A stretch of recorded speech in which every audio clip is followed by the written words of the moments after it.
A collage of female voices including those of Michelle Obama and Barbara Walters greets the audience arriving at Robert O'Hara's new play, Mankind.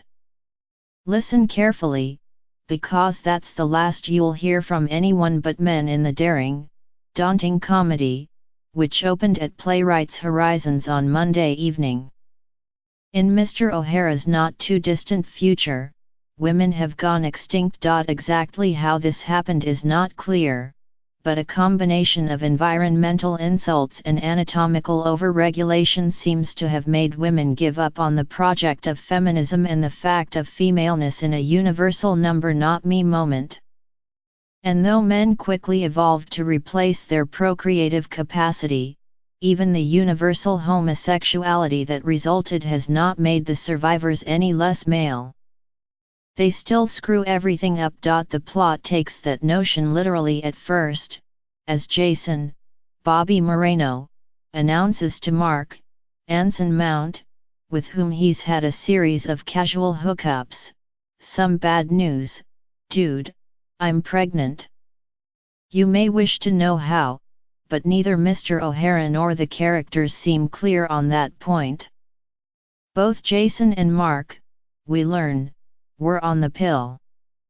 In any case, the mutual recrimination over how the pregnancy happened soon resolves itself in an agreement to get rid of it, the baby, that is. Not so fast. In a reversal of the joke that if men gave birth, abortion would be a sacrament, the Big Brother-ish world power authority still outlaws pregnancy termination. After his OBGYN rats him out, Jason is forced to deliver the crybaby growing inside him by means of a machine that looks like an MRI scanner crossed with a Keurig.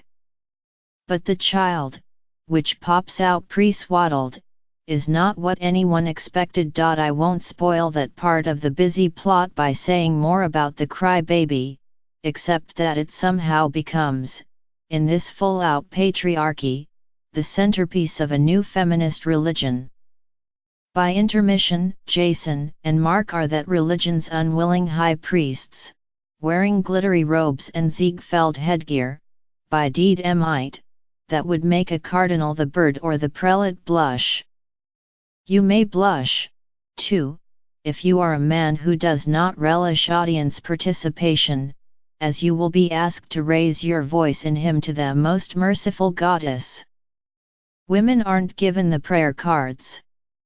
Unfortunately, the development of this woman and baby-worshipping cult hijacks what seemed to be a topical comedy of gender roles and drags it around for most of the second act.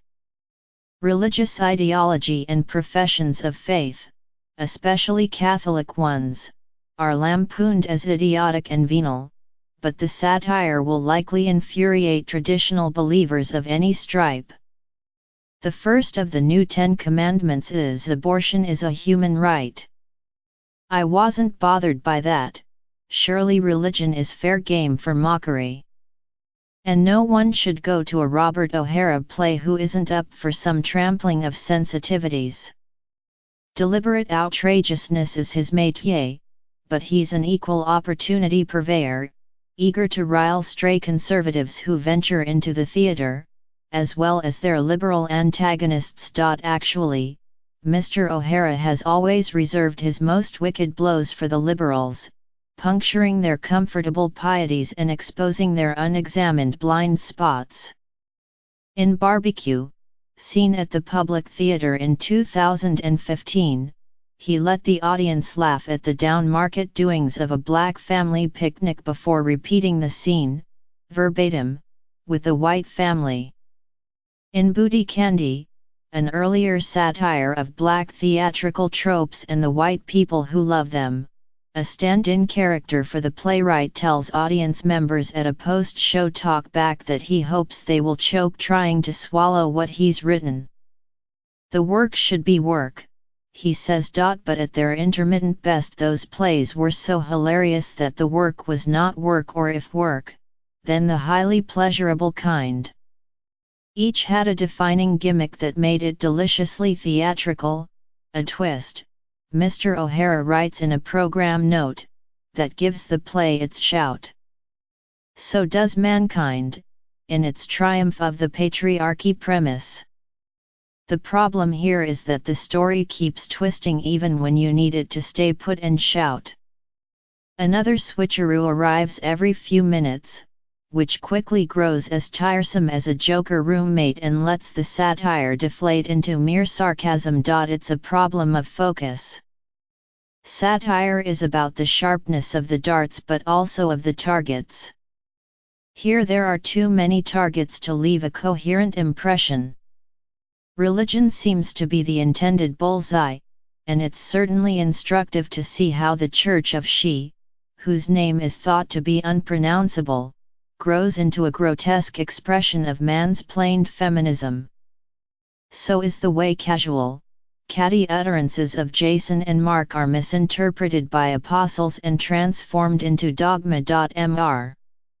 O'Hara also asks you to cackle about the vapidity of talk shows, the clichés of dystopian dialogue, bromosexuality, sexism, Trumpism, and futurism itself.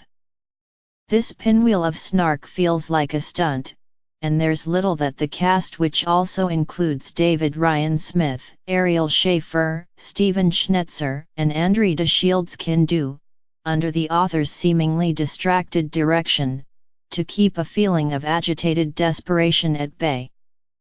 Their varying choices to play the material as serious drama or sketch comedy seem almost random. Mr.